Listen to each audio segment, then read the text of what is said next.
नमस्कार दोस्तों, मेरा नाम है तरुण सिंह। और दोस्तों, आप लोगों ने अपनी जानकारी में, अपने आसपास या अपनी जान पहचान में बहुत सारे ऐसे लोगों को जरूर देखा होगा जो कि बहुत ही टैलेंटेड और बहुत ही हार्ड वर्किंग है, बट उसके बावजूद भी वो लोग अपनी लाइफ में और अपने करियर में संघर्ष कर रहे हैं, यानी कि स्ट्रगल कर रहे हैं।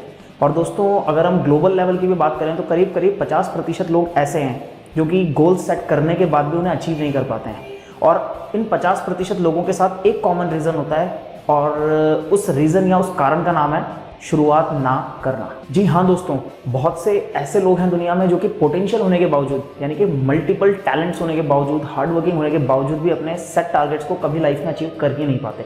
और इसके पीछे एक कॉमन रीज़न होता है दोस्तों, और वो रीज़न होता है शुरुआत ना करना। यानी कि वो अपने सेट टारगेट्स को अचीव करने के लिए जो स्ट्रैटेजी बनाते हैं, जो कार्यों को निर्धारित करते हैं, उन निर्धारित कार्यों को करने की शुरुआत वो कभी करते ही नहीं है। और दोस्तों, एक सिंपल सा रूल तो आपको भी पता है कि अगर किसी रेस में आपने पार्टिसिपेट नहीं किया है तो डेफिनेटली आप फर्स्ट तो क्या, आप उस रेस में लास्ट भी नहीं आ पाएंगे।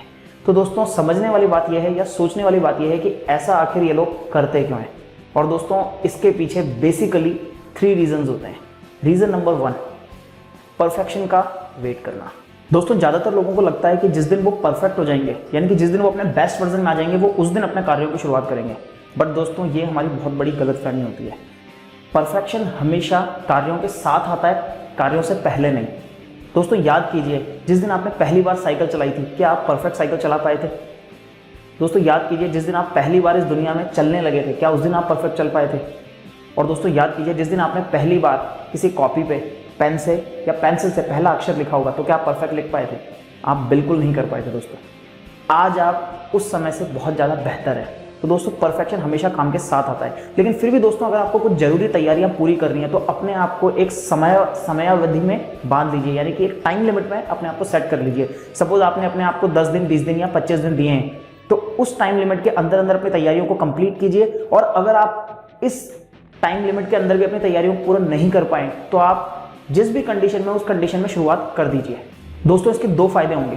पहला फायदा तो आपका काम स्टार्ट हो जाएगा, यानी कि आपने जो कार्य निर्धारित किए हैं अपने गोल्स को अचीव करने के लिए, वो कार्य स्टार्ट हो जाएंगे, भले ही वो पूरी तैयारी के साथ ना हो। और दूसरा फायदा ये होगा दोस्तों कि आपके अंतर मन को एक बात समझ में आ जाएगी कि आप अपने कमिटमेंट के पक्के हैं। तो अगली बार जब आप कोई नया कार्य शुरू करेंगे तो आपका अंतर मन आपको ज़्यादा सीरियसली लेगा। दोस्तों, रीज़न नंबर 2 है परिस्थितियों का अनुकूल नहीं होना। दोस्तों, बहुत सारे लोगों की ये शिकायत होती है कि परिस्थितियां अभी मेरे अनुकूल नहीं है, इसलिए मैं ये कार्य शुरू नहीं कर सकता। जैसे एग्जांपल के लिए, अभी मेरे पास बहुत ज़्यादा पैसा नहीं है, इसलिए मैं बिजनेस स्टार्ट नहीं कर सकता, या अभी बहुत ज़्यादा ठंड पड़ रही है इसलिए मैं जिम नहीं जा सकता। और गर्मी आएगी जब वो बोलते हैं कि अभी बहुत ज़्यादा गर्मी है, मैं इसलिए जिम नहीं जा सकता। तो दोस्तों, एक बात हमेशा याद रखना, परिस्थितियाँ कभी भी आपके अनुकूल नहीं होती है, आपको परिस्थितियों के अनुकूल होना होता है। जैसे कि आप देख सकते हैं दोस्तों, जो ध्रुवीय एरिया होते हैं, ठंडे एरिए, वहाँ पे कभी भी मौसम एक पोलर बियर के लिए इसलिए चेंज नहीं होगा क्योंकि पोलर बियर ठंड में बाहर जाके शिकार नहीं कर सकता। पोलर बियर के शरीर पे बाल बढ़ जाएंगे जिससे कि वो उस ठंड का सामना कर सके।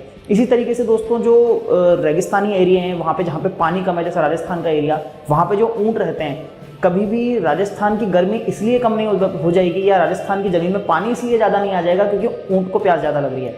लेकिन हाँ, ऊँट के शरीर में कुबड़ का साइज बढ़ सकता है जब वहाँ कम पानी होगा, यानी कि ऊँट के शरीर को अनुकूल होना पड़ेगा उस मौसम के, और ध्रुवीय जो भालू होते हैं उनको अनुकूल होना पड़ेगा उस ठंडे एरिया के। कहने का मतलब दोस्तों ये है कि आप हमेशा अनुकूल होगे आपके एनवायरनमेंट के, लेकिन एनवायरनमेंट कभी आपके अनुकूल नहीं होगा, यानी परिस्थितियाँ कभी भी आपके अनुकूल नहीं होगी, आपको ही परिस्थितियों के अनुकूल होना होगा। और दोस्तों, last but not the least, reason number 3 and very important factor, कि यार लोग क्या कहेंगे, यानी कि लोगों की परवाह करना और उसकी वजह से झिझक या शर्म होना। दोस्तों, हम में से बहुत सारे लोग ऐसे हैं जो कि कार्यों को केवल इसलिए शुरू नहीं कर पाते क्योंकि उन्हें लगता है कि कोई थर्ड पर्सन उनके बारे में क्या सोचेगा, अगर वो इन कामों को करते हुए फेल हो गए तो लोग उनके बारे में क्या कहेंगे। यकीन माने दोस्तों, कोई भी किसी के बारे में कुछ नहीं सोचता है। आप खुद सोचो दोस्तों, आप सबसे पहले किसके बारे में सोचते हो? आप सबसे पहले अपने बारे में सोचते हो, उसके बाद कहीं जाके आप अपनी फैमिली के बारे में सोचते हो, और फिर कहीं जाके आप अपने रिलेटिव्स या अपने आस पड़ोस वालों के बारे में सोचते हो, और वो भी बहुत कम।